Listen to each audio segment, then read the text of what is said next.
Il s'agit de l'affaire de l'Auberge Rouge. Alors, rien à voir avec ce dont on a parlé précédemment.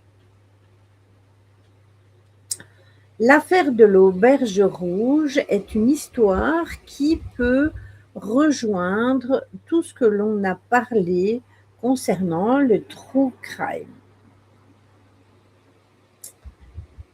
Nous sommes dans une ambiance pesante du plateau de Lanars et c'est maintenant que on va expliquer ce qui s'est passé en 1800 en Ardèche.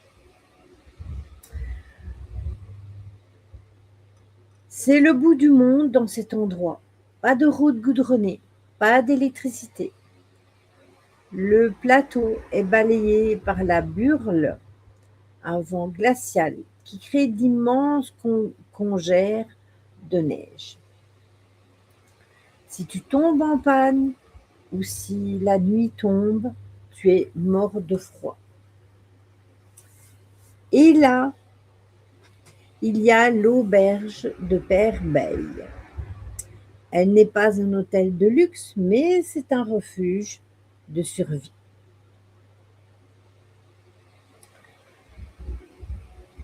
Pierre Martin, l'aubergiste distant, Marie, sa femme qui gère l'argent, et surtout Jean Rochette, le domestique de 2 mètres, une force de la nature qui obéit au doigt et à l'œil.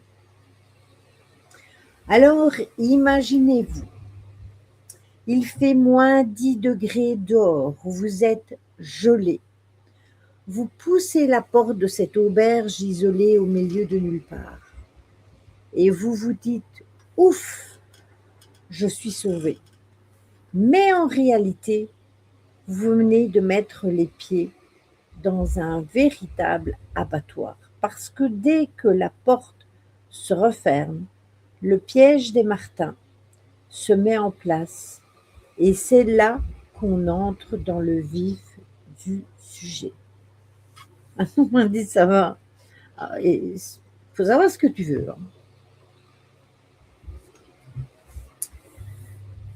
Et c'est là qu'on parle de cabinet des horreurs et c'est le moment principal du true crime. On raconte la légende des lits à trappe qui basculent dans la cave, de la soupe humaine, des meurtres à la hache. Et c'est que la culture populaire, c'est ce qu'il a été retenu. Mais on va passer aux vrais soupçons. Que ciblaient ces gens? Des marchands solitaires qui revenaient de foire avec de grosses coupures. On parle d'étouffement pendant le sommeil, puis des corps brûlés dans un grand four à pain ou jetés dans les marécages et dans les ravins. Imaginez l'odeur dans le village. Est-ce que les voisins savaient? Est-ce que cette odeur, est-ce qu'ils avaient une idée de ce qui était en train de se passer dans cette auberge? Pendant près de 25 ans, où donne à manger au cochon. Pendant près de 25 ans, des dizaines et des dizaines de voyageurs disparaissent sans laisser de traces dans cette région d'Ardèche. Tout le monde soupçonne l'auberge, mais personne n'ose parler par peur de le Rochette, justement, le colosse de 2 mètres. Il se croit intouchable. Jusqu'à un soir d'octobre 1831. Ce soir-là, un homme commet l'erreur de franchir le seuil pour une simple histoire de vache perdue. Et sa disparition va faire écrouler tout l'empire complet des Martins. T'as déjà entendu?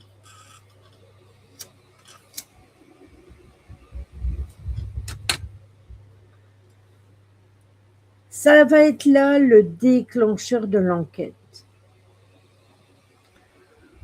Antoine Enjolras, ce n'est pas un riche marchand, c'est un paysan du coin qui cherche sa génisse. Il décide d'y passer la nuit, donc dans cette auberge, parce qu'il s'arrête pour y boire un verre. Et il ne ressortira jamais vivant, mais son corps est retrouvé défiguré au bord d'une rivière. Et c'est là que viendra un témoin surprise. Ce témoin, c'est Laurent Chase.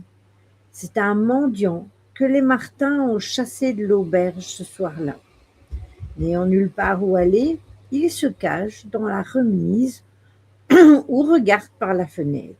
Et là, vision d'horreur. Les Martins et Rochette sont en train de transporter un cadavre.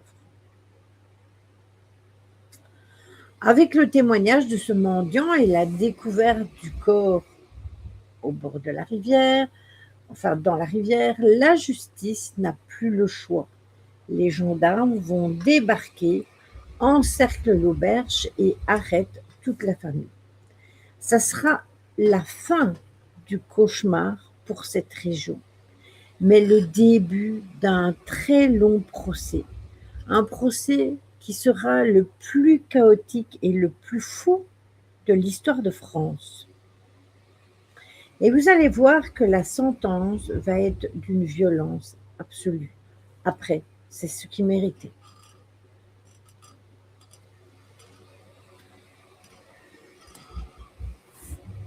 Le climat met que, en fait, on va parler du procès de Privas et du couperet de la guillotine.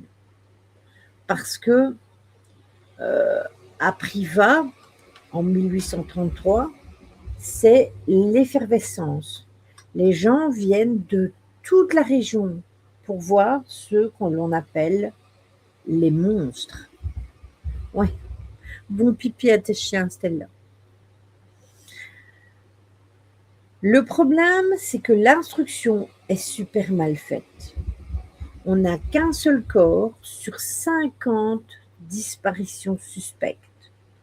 Faute de preuves, ils seront condamnés à mort uniquement pour ce meurtre-là.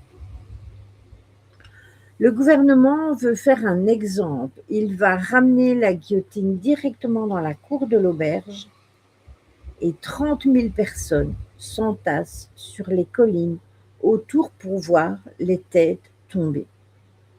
C'est digne d'un festival morbide. Les 3 têtes roulent dans le panier, la foule hurle de joie et la justice est rendue. Alors, vous allez me dire, l'histoire s'arrête là? Eh bien non, pas du tout. C'est là que le dossier deviendra encore plus troublant. Et si on s'était trompé? Et si cette histoire de monstre sanguinaire cachait en fait un immense complot? Les Martins étaient devenus extrêmement riches. Ils achetaient toutes les terres autour. Ils étaient jalousés par les notables locaux, par les paysans pauvres, les témoins principaux, le mendiant, changeaient tout le temps de version et étaient jugés peu fiables. Est-ce qu'on n'a pas inventé des monstres pour éliminer tout simplement des gens détestés et des gens trop riches? Mettez-vous en situation. Vous voyagez à pied ou en calèche. Il fait une nuit noire. Une tempête de neige se lève et une seule habitation à 30 km à la ronde. C'est une auberge isolée, à l'air un peu glauque. Vous faites quoi? Vous tentez quand même le coup, vous dormez dehors avec le risque de mourir gelé. Je pense que pour les 3/4, vous allez aller vous mettre à l'abri. À votre avis, si les Martins ont vraiment fait ça pendant 25 ans, comment se fait-il que personne n'ait rien dit? Est-ce que c'était de la complicité de tout le village? Est-ce que c'était une terreur pure qui faisait taire les voisins? Est-ce que vous pensez que l'histoire du lit à bascule qui jette les gens dans la cave, c'est une vraie technique de serial killer ou une pure invention de journaux à l'époque pour vendre? Pour vendre quoi? Pour vendre du papier.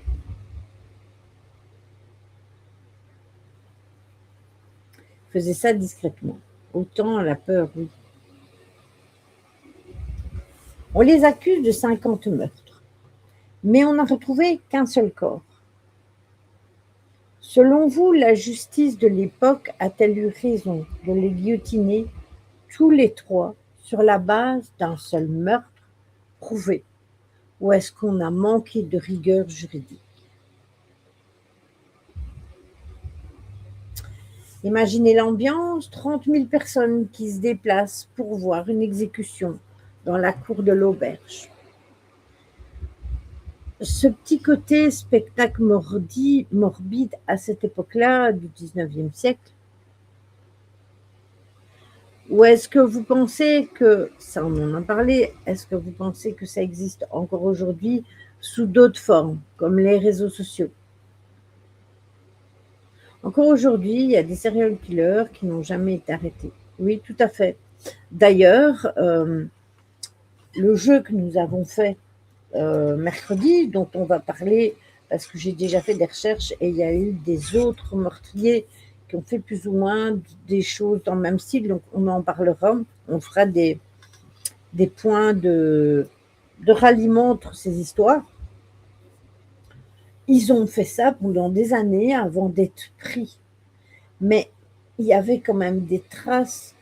Ce qui est bizarre avec cette histoire-là, c'est que, bon, on a retrouvé certes des choses étranges, mais on dit qu'il est brûlé, mais il n'y a pas vraiment de preuves comme quoi il est brûlé. Vous voyez ce que je veux dire? On dit qu'il les faisait tomber dans la cave pour les couper en morceaux et les donner aux cochons, etc. Mais le problème, c'est qu'au niveau de la justice, à cette époque-là, on dira juste, ils ont tué telle personne, donc ils vont être tués. Ce sont des monstres. Mais pourquoi ont-ils attendu 25 ans?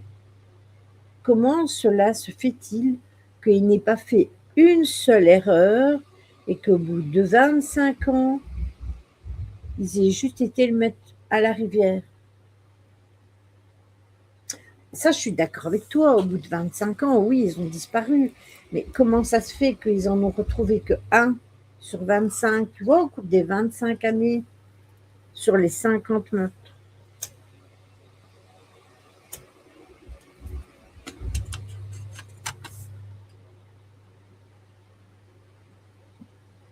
Ils ont peut-être attendu le bon moment important.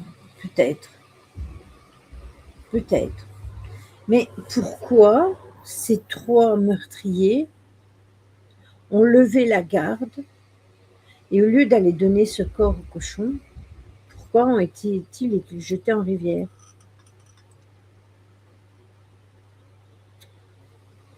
Oui, ça, je suis d'accord avec toi, à ce moment-là. Mais comment ça se fait que les années précédentes, ils n'ont jamais rien retrouvé? Ça, je suis d'accord avec vous. Qu'après 25 ans, c'était impossible de retrouver des corps d'il y a 25 ans. Ça, je suis tout à fait d'accord avec vous. Mais comment ça se fait que pendant 25 ans, tous les corps ont disparu et qu'au bout de 25 ans, ils ont fait ce faux pas? Peut-être, ouais. Trop d'assurance et pas le faux pas. Oui, aussi, ils ont changé de mode opératoire, vu qu'ils faisaient tout disparaître, et puis d'un seul coup, ils se disent ah ben on va aller mettre le corps dans la rivière. Ou alors, c'est une théorie, hein, attention. Ou alors, Il savait très bien ce qui se passait et il ne trouvait pas de preuves et ça a été une preuve maquillée. Le témoignage du mendiant est un témoignage qui a été fabriqué et le corps retrouvé a été instrumenté pour les faire tomber.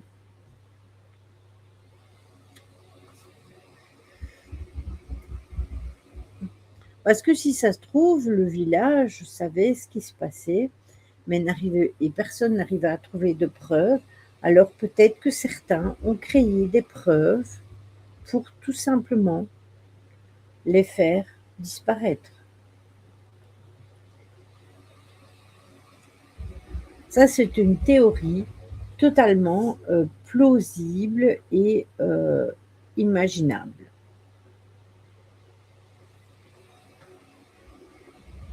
On ne le saura jamais, c'est clair, c'était en 1800, de l'eau a coulé sous les ponts, nous sommes en 2026, donc certes, on ne le saura jamais. Mais c'était intéressant de pouvoir s'appuyer sur cette histoire-là,